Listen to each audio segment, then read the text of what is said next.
Everyone, welcome back to another Hot Girl Reads today.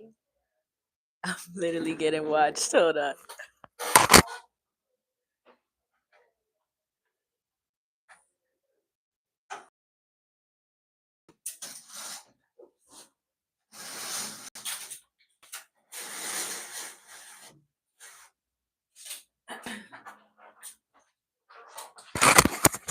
Sometimes you just don't want an audience, and you feel me? Okay, guys, so we're back at it with another Hot Girl Reads 48 Laws of Power by Mr. Robert Greene himself.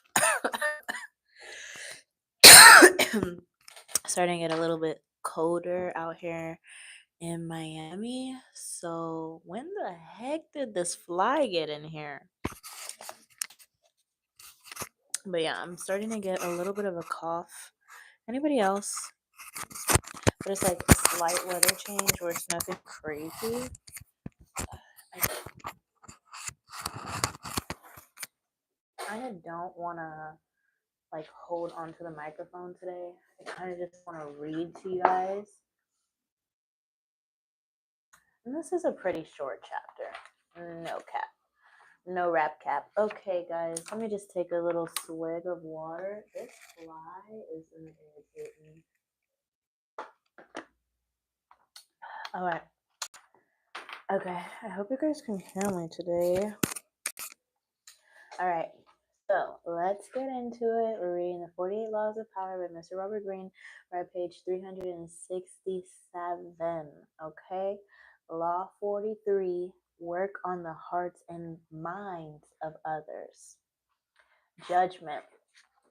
Coercion creates a reaction that will eventually work against you. You must seduce others into wanting to move in your direction. A person you have seduced becomes your loyal pawn. And the way to seduce others is to operate on their individual psychologies and weaknesses. Soften up the resistance by working on their emotions, playing on what they hold dear and what they fear. Ignore the hearts and minds of others, and they will grow to hate you. Clock that. You better clock that. Okay, guys, sorry. I have a little bit of energy today, so it's not going to be straight reading. Hello. Hey, Sonu. Welcome to the live. Yeah, so I'm going to have a. Oh, I'm doing pretty good. I'm doing pretty good. Cannot complain.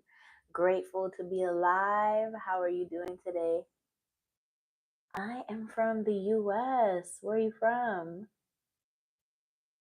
Okay. Oh, Suna, thank you. Thank you. I feel like blue is giving calm a little bit vibes, like calm, also a little bit like water, navy. I don't really know. And I'm wearing freaking cowboy boots today, too. Can you see? Yeah. Just for a little fun. Oh, thank you, Sonu. Oh, wait, we gotta do it. Thanks. So cute. Thank you. Okay, guys. But yeah, this is the outfit today. Like, very much. Wait, you can't see my very much navy today. You know, it's not the most professional because I'm wearing jeans, but uh, hey, welcome from Hungary. I've never been, but it is on my bucket list. I want to go to every single country in the world. Joshua, what are you talking about? What are you talking about? Oh, thank you, Sonu. Okay, guys. So, let's get into it. Who is ready? Who is ready? If you've been here before, hello, Cartel Edits. Welcome. Hey, Joelle. Hey, guys. Welcome. Hey, Carolina. Hi. Hey, Kenneth. Hey. Are you ready? Hello, Abstract. Just wait on it. Conra. Hey. Oh my God, Joshua. Who, like, what the heck are you talking about? Hey, Sonu. No problem, Cartel. Shout out to Cartel Edits. Hey, Sonu Sharma. Okay, guys. Now, let's get back to what we're talking about. That's not the page I'm at. Where am I at? Low-key, kind of hot, but I need to charge my little mini fan. I got this from Walmart for like $3, and it's so. I just use it for everything. And Joshua, if you want to find me on other socials, it's the same name, Anave the Angel. It's the same as my YouTube handle. Oh my god. Okay, I'll just charge this fan later. Thank you, Sonu. So sweet. Thank you. Okay, guys, let me stop wasting time. Lord of the Rings? No. 48 Laws of Power. Oh, thanks, Kesson. I hope so. It's still like almost 3 p.m., but yes. So let's do this. All right. So, transgressions of the law. Near the end of the reign of Louis XV, all of France seemed desperate for a change. When the king's grandson and chosen successor. Yes, it really is. Thank you, Tahoman. Wait, let me see. Okay. Chosen. Where am I at? Near the end of the reign of Louis XV, all of France seemed desperate for change. When the king's grandson and chosen successor, the future Louis XVI, married the 15-year-old daughter of the Empress of Austria, the French caught a glimpse of the future that seemed hopeful. Hi, Tahoman. Welcome to the live. Where am I? The young bride, Marie Antoinette, was beautiful and full of life. She instantly changed the mood of the court, which was ranked with Louis XV's debaucheries. Even the common people who had yet to see her talked excitedly of Marie Antoinette. The French had grown disgusted with the series of mistresses who had dominated Louis XV. I'm reading The 48 Laws of Power by Mr. Robert Greene.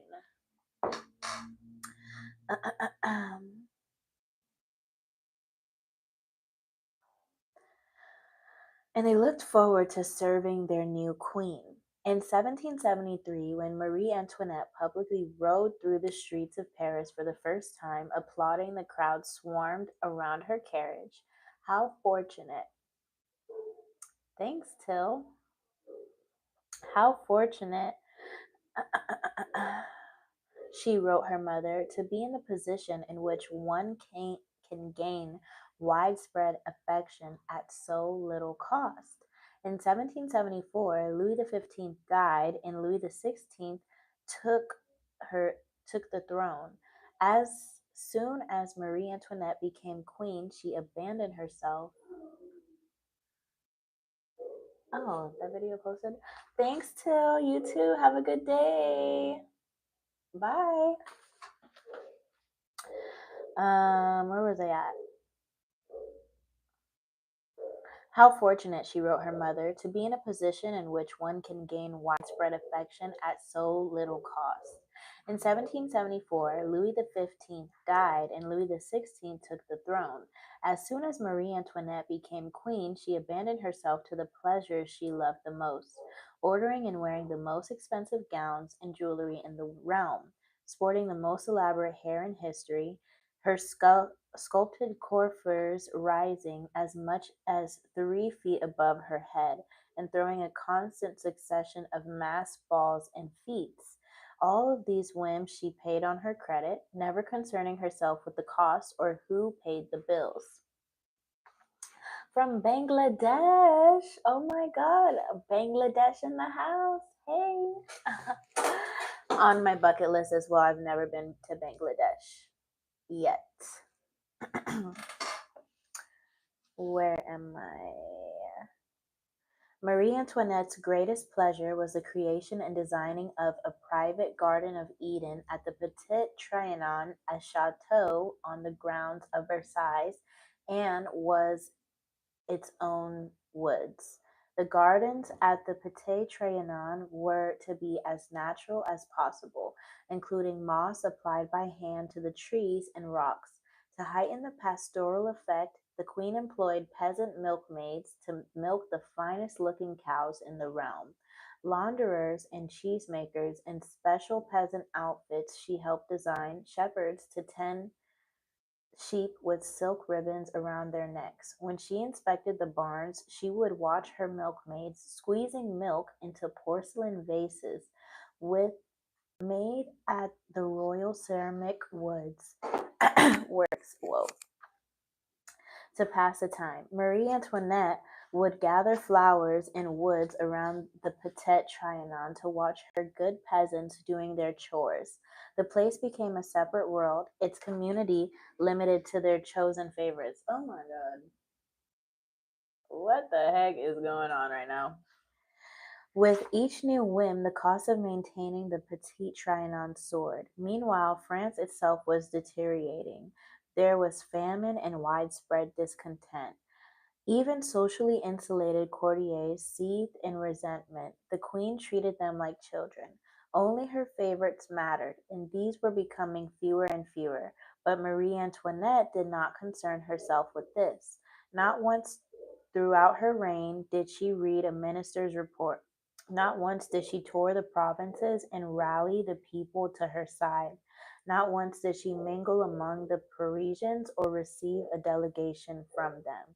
She did none of these things because, as queen, she felt the people owed her their affection, and she was not required to love them in return.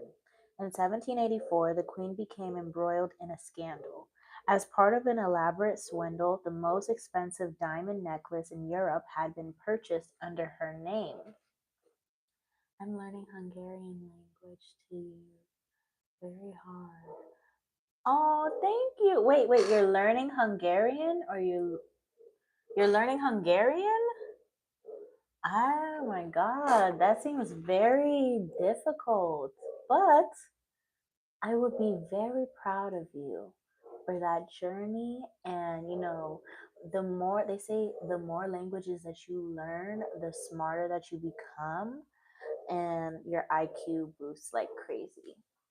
So keep up the good work. And during the swindler's trial, her lavish lifestyle became public. People heard about the money she spent on jewels and dresses and masked dances. They gave her the nickname Madame Deficit.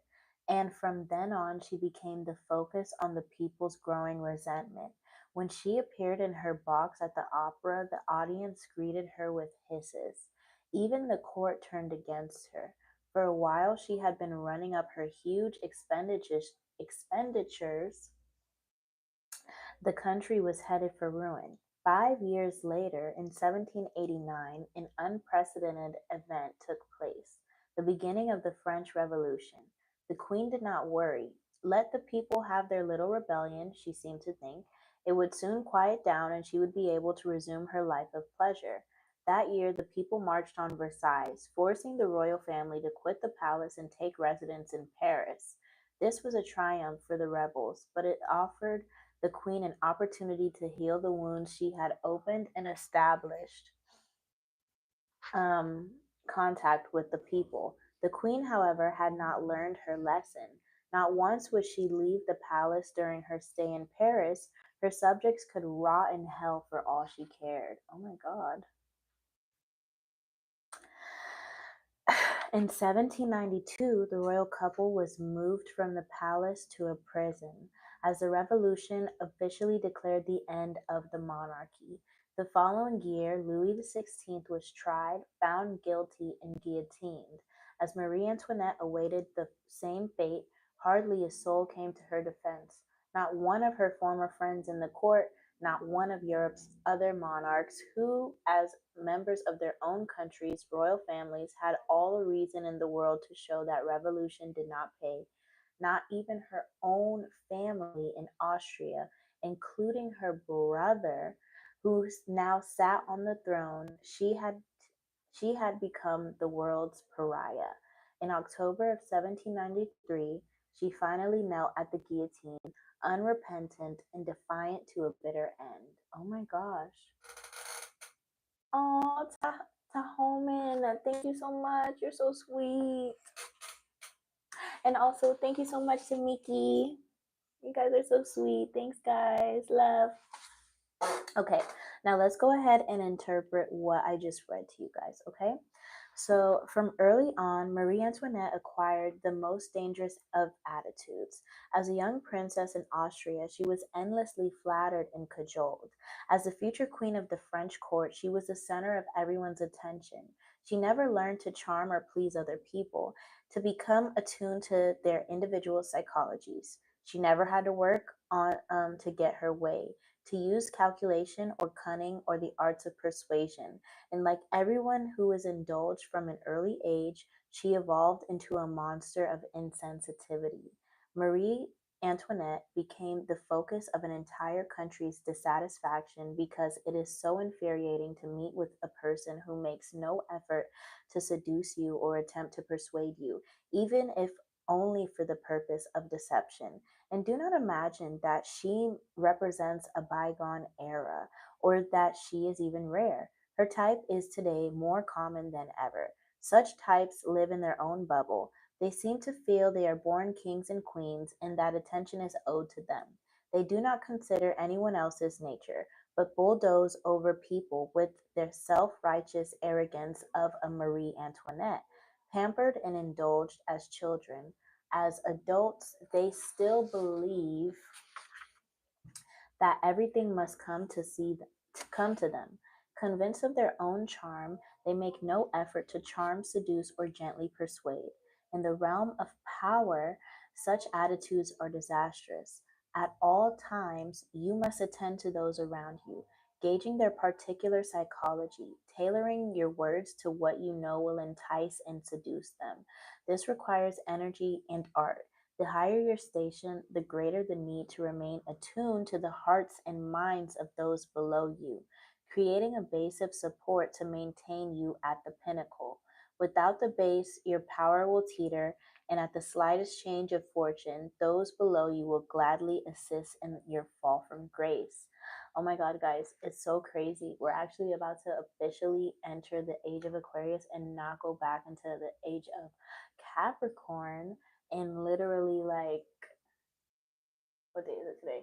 In a week from today, guys, a literal week. And during the age of Aquarius last time, the French Revolution happened. And this is when the whole Marie Antoinette thing happened.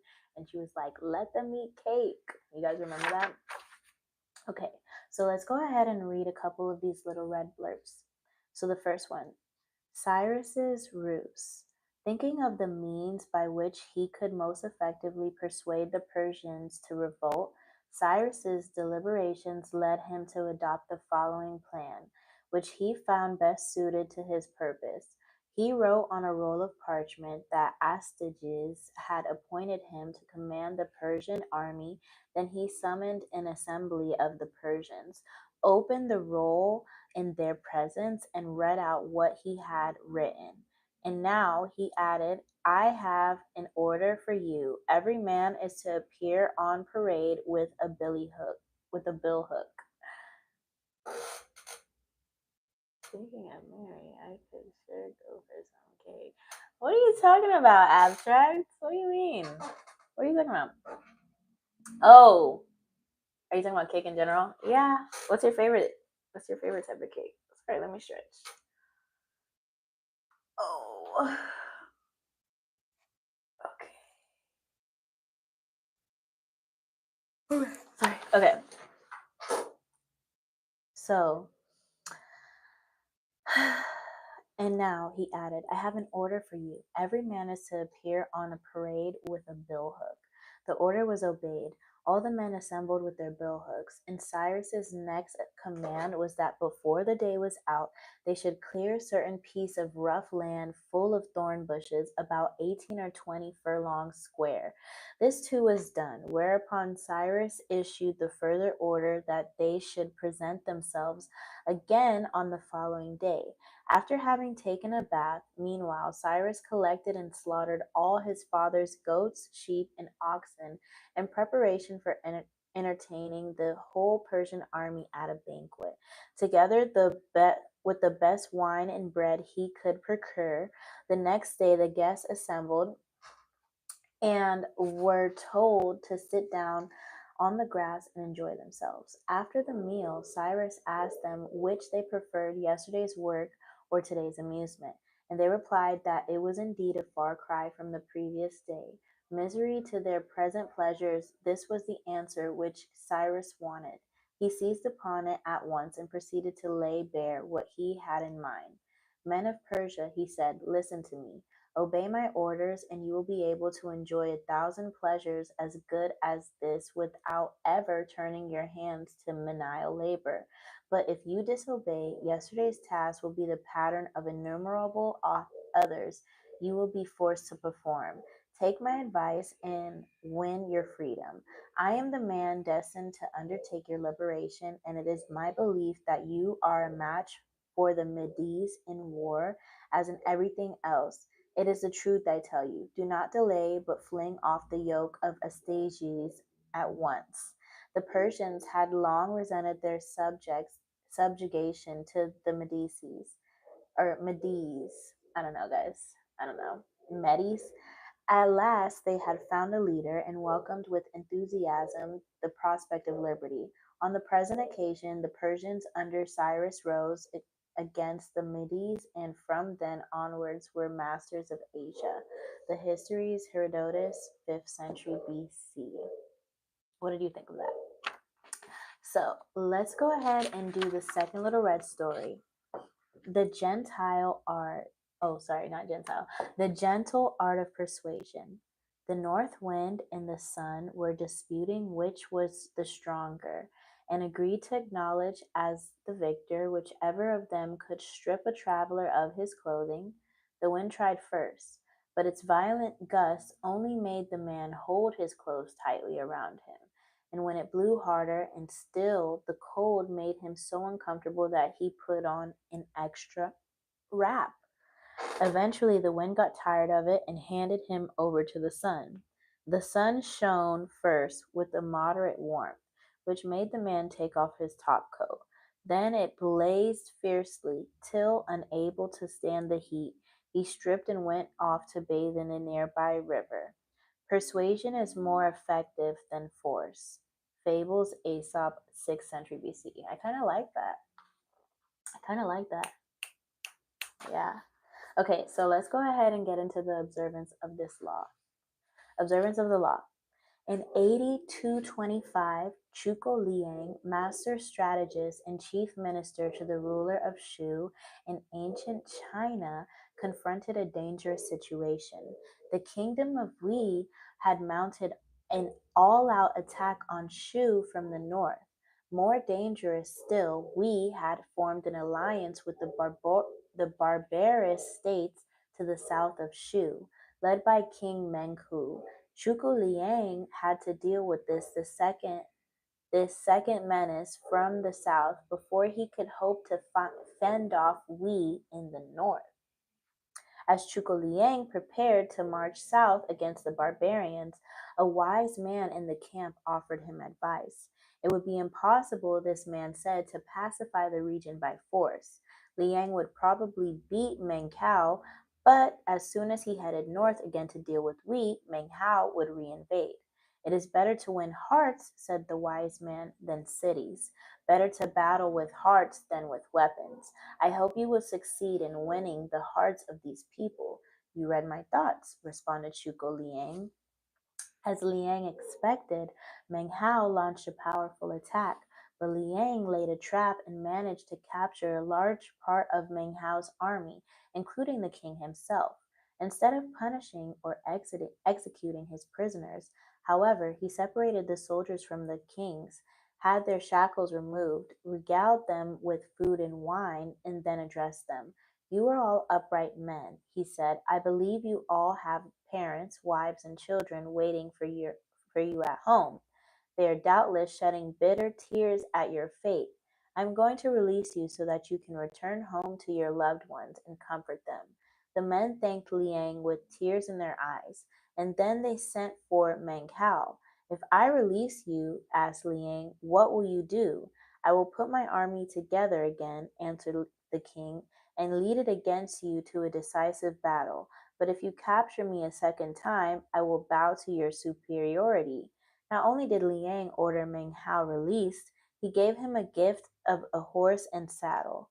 When angry lieutenants wondered why he did this, Liang told him, I can capture a man as easily as I can take something out of my pocket.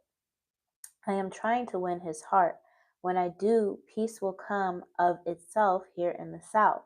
As Meng Hao had said he would, he attacked again, but his own officers, whom Liang had treated so well, rebelled against him, captured him, and turned him over to Liang, who asked him again the same question as before. Meng Hao replied that he had not been beaten fairly, but merely betrayed by his own officers. He would fight again, but if captured a third time, he would bow to Liang's superiority. Over the following months, Liang outwitted Meng Hao again and again, capturing him a third, a fourth, and a fifth time. On each occasion, Meng Hao's troops grew more dissatisfied. Liang had treated them with respect, they had lost their heart for fighting. But every time Chuko Liang asked Meng Hao to yield, the great king would come up with another excuse. You tricked me. I lost through bad luck. On and on. If you capture me again, he would promise, I swear I will not betray you. And so Liang would let him go. When he captured Meng Hao for the sixth time, he asked the king the same question. If you capture me a seventh time, the king replied, I shall give you my loyalty and never rebel again. Very well, said Liang, but if I capture you again, I will not release you. Now, Meng Hao and his soldiers fled to a far corner of their kingdom, a region of Wuj. Defeated so many times, Meng Hao had only one hope left. He would ask for the help of the king Wutagu of Wuj, who had immense and a ferocious army. Wutagu's warriors wore armor of tightly woven vines, soaked in oil, then dried to an impenetrable hardness. With Meng Hao at his side, Wutagu marched this mighty army against Liang, and this time the great strategist seemed frightened, leading his men into a hurried retreat. But he was merely leading Wutagu into a trap. He cornered the king's men in a narrow valley, then lit fires all around them. When the fires reached the soldiers, Wutagu's whole army burst into flames, and the oil in their armor, of course, being highly flammable, all of them perished. Liang had managed to separate Meng Hao and his entourage from the carnage in the valley, and the king found himself a captive for the seventh time. After this slaughter, Liang could not bear to face his prisoner again. He sent a messenger to capture the king. He has commissioned me to release you. Mobilize another army against him if you can, and try one more to defeat him. Sobbing, the king fell to the ground, crawling to Liang on his hands and knees, and prostrated himself at his feet. O great minister, cried Meng Hao, yours is the majesty of heaven. We men of the south will never again offer resistance to your rule. Do you now yield? Asked Liang. I, my sons, and my grandsons are deeply moved by your honor's boundless, life-giving mercy. How could we not yield? Liang honored Meng Hao with a great banquet, reestablished him on the throne, restored his conquered lands to his rule, then returned north with his army. Leaving no occupying force, Liang never came back. He had no need to. Meng Hao had become his most devoted and unshakable ally. Wow, guys, that was such a story. Now let's go ahead and interpret what I just read. Liang had two options. Try to defeat the barbarians in the south with one crushing blow, or patiently and slowly win them to his side over time. Most people, more powerful than their enemy, grab the first option and never consider the second. But the truly powerful think far ahead. The first option may be quick and easy, but over time it brews ugly emotions in the hearts of the vanquished. Their resentment turns to hatred. Such an animosity keeps you on edge. You spend your energy protecting what you have gained, growing paranoid and defensive. The second option, though more difficult, not only brings you peace of mind, it converts a potential enemy into a pillar of support. In all of your encounters, take a step back. Take the time to calculate and attune yourself to your target's emotional makeup and psychological weaknesses. Force will only strengthen their resistance. With most people, the heart is the key. They are like children, ruled by their emotions. To soften them up, alternate harshness with mercy. Play on their basic fears and also their loves, freedom, family, etc. Once you break them down, you will have a lifelong friend and fiercely loyal ally. Government saw men only in mass, but our men, being irregulars, were not formations but individuals. Our kingdoms lay in each man's mind. By the Seven Pillars of Wisdom, T.E. Lawrence, 1888 to 1935. Okay, guys, so let's go ahead and read the next two little red alerts. So here we go. The men who have changed the universe have never gotten there by working on leaders, but rather by moving the masses. Working on leaders is the method of intrigue and only leads to secondary results. Working on the masses, however, is a stroke of genius that changes the face of the world. By Napoleon Bonaparte, 1769 to 1821. The next one, Life of Alexander the Great. This long and painful pursuit of Darius, for in 11 days he marched 3,300 furlongs, harassed his soldiers so that most of them were ready to give it up, chiefly for want of water. While they were in this distress, it happened that some Macedonians who fetched water in skins upon their mules from a river they had found out came about noon to place where Alexander was, and seeing him almost choked with thirst, presently filled a helmet and offered it him. Then he took the helmet into his hands, and looking round about, when he saw all those who were near him stretching their heads out and looking earnestly after the drink, he returned it again with thanks without tasting a drop of it.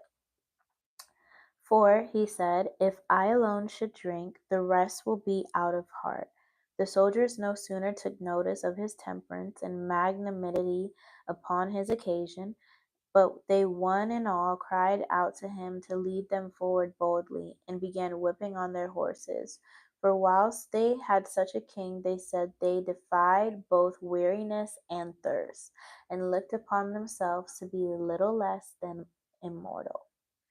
By the life of Alexander the Great, Plutarch, 8046 to 120. Okay, guys, we are almost done with this chapter. We are almost done. Oh my God. So let's go ahead and get into the keys to power. The keys to power. Hi, Rubal. Welcome back. Oh my God. Long time no see. Where have you been?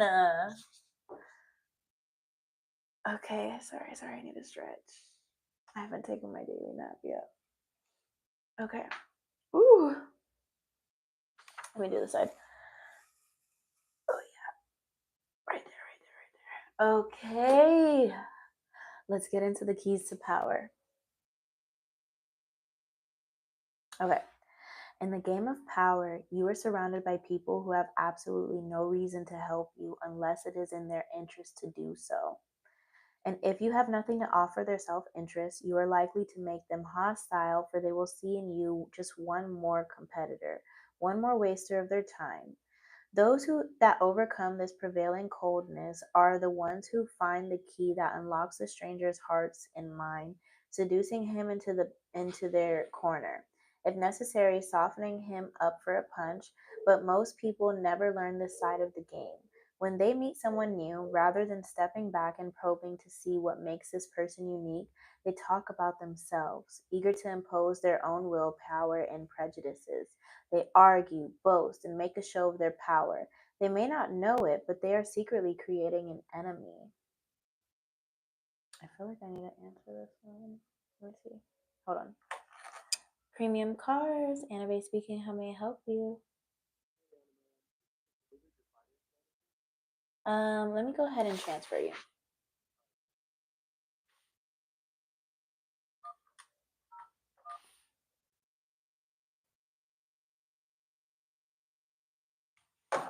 Okay. I'm doing good. How are you doing, Rubal? Okay. They argue, boast, and make a show of their power. They may not know it, but they are secretly creating an enemy, a resistor, because there is no more infuriating feeling than having your individuality ignored, your own psychology unacknowledged. It makes you feel lifeless and resentful. Remember, the key to persuasion is softening people up and breaking them down gently. Seduce them with a two-pronged approach. Two-pronged approach. Work on their emotions and play on their intellectual weaknesses. Be alert to both what separates them from everyone else, their individual psychology, and what they share with everyone else, their basic emotional responses. Aim at a primary emotions, love, hate, jealousy. Once you move their emotions, you have reduced their control, making them more vulnerable to persuasion. When Chuko Liang wanted to dissuade an important general of a rival kingdom from entering into an alliance with Cao Cao, Liang dreaded enemy. He did not detail Xiao Xiao's cruelty or attack him on moral grounds. Instead, Liang suggested that Xiao Xiao was really after the general's beautiful young wife, then hit the general in the gut and won him over. Mao Zedong, similarly, always appealed to popular emotions and spoke in the simplest terms. Educated and well read himself, in his speeches he used visceral metaphors, voicing the public's deepest anxieties and encouraging them to vent their frustration in public meetings. Rather than arguing the practical aspects of a particular program, he would describe how it would affect them on the most primitive, down to earth level. Do not believe that this approach works only on the illiterate and unschooled. It works on one and all. All of us are mortal and face the same dreadful fate, and all of us share the desire for attachment and belonging. Stir up these emotions and you will captivate our hearts. The best way to do this is with a dramatic jolt of the kind that Chuko Liang created when he fed and released prisoners who expected only the worst from him, shaking them to the core. He softened their hearts. Play on contrasts like this. Push people to despair, then give them relief. If they expect pain and you give them pleasure, you win their hearts. Creating pleasure of any kind, in fact, will usually bring you success, as will allaying fears and providing unpromising security. Symbolic gestures are often enough to win sympathy and goodwill. A gesture of self-sacrifice, for example, a show you will su- a show that will uh, a show that you suffer as those around you, will make people identify with you, even if your suffering is symbolic or minor and theirs is real. When you enter a group, make a gesture of goodwill. Soften the group up for the harsher actions that will follow later. When T.E. Lawrence was fighting the Turks in the desert of the Middle East during World War I, he had an epiphany. It seemed to him that the conventional warfare had lost its value. The old fashioned soldier was lost in an enormous armies of the time, in which he was ordered about like a lifeless pawn. Lawrence wanted to turn this around. For him, every soldier's mind was a kingdom he had to conquer. A committed psychologically motivated soldier would fight harder and more creatively than a puppet. Lawrence's perception is still more true in the world today. where so many of us feel alienated, anonymous, and suspicious of authority, all of which makes avert power plays and force even more counterproductive and dangerous. Instead of manipulating lifeless pawns, make those on your side convinced and excited, oh my God, guys, by the causes you have enlisted in them. This will not only make your work easier, but it will also give you more leeway to deceive them later on. And to accomplish this, you need to deal with their individual psychologies. Never clumsily assume that the tactic they worked on one person will necessarily work on another. To find the key that will motivate them, first get them to open up. The more they talk, the more they will reveal about their likes and dislikes, the handles and levers to move them with. The quickest way to secure people's minds is by demonstrating as simply as possible how an action will benefit them. Self interest is the strongest motive of all. A great cause may capture minds, but once the first flush of excitement is over, interest will flag, unless there is something to be gained. Self interest is the soldier foundation. The causes that work best use a noble veneer to cover a blatant appeal to self interest. The cause seduces, but the self interest secures the deal. The people who are best at appealing to people's minds are often artists, intellectuals, and those of a more poetic nature. This is because ideas are most easily communicated through metaphors and imagery. It is always good policy then to have in your pocket at least one artist or intellectual who can appeal concretely to people's minds. Kings have always kept a stable of writers in their barn. Frederick the Great had his Voltaire until they quarreled and separated. Napoleon won over Goethe. Conversely, Napoleon III's alienation of writers such as Victor Hugo, whom he exiled from France, contributed to his growing unpopularity and eventual downfall. It is dangerous then to alienate those who have power in expression and use to pacify and exploit them. Finally, learn to play the numbers game. The wider your support base, the stronger your power. Understanding that one alienated, disaffected soul can spark a blaze of discontent. Louis XIV made sure to endure himself to the lowest members of his staff. You too must constantly win over more allies on all levels. A time will inevitably come when you will need them. Okay, guys. Now, close your eyes and imagine this, unless you are handling heavy machinery, driving, or doing anything where you can't close your eyes. The keyhole. People build walls to keep you out. Never force your way in. You will find only more walls within walls. There are doors in these walls, doors to the heart and mind, and they have tiny keyholes. Peer through the keyhole, find the key that opens the door, and you have access to their will with no ugly signs of forced entry. All right, guys, let's get into the authority of this. The difficulties in the way of persuasion lie in knowing the heart of the persuaded in order thereby to fit my wording into it. For this reason, whoever attempts persuasion before the throne must carefully observe the sovereign's feelings of love and hate, his secret wishes and fears before he can conquer his heart. And that's by Han Fei Su, the Chinese philosopher during the 3rd century BC. Now let's see if there is a reversal for this. There is no possible reversal for this law.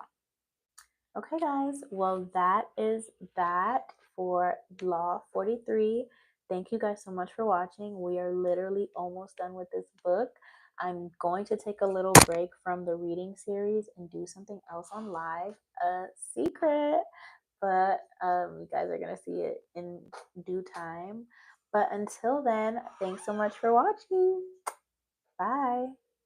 Oh yeah, and subscribe. I just posted another video and I have more stuff coming out. Subscribe if you vibe. You know the vibe.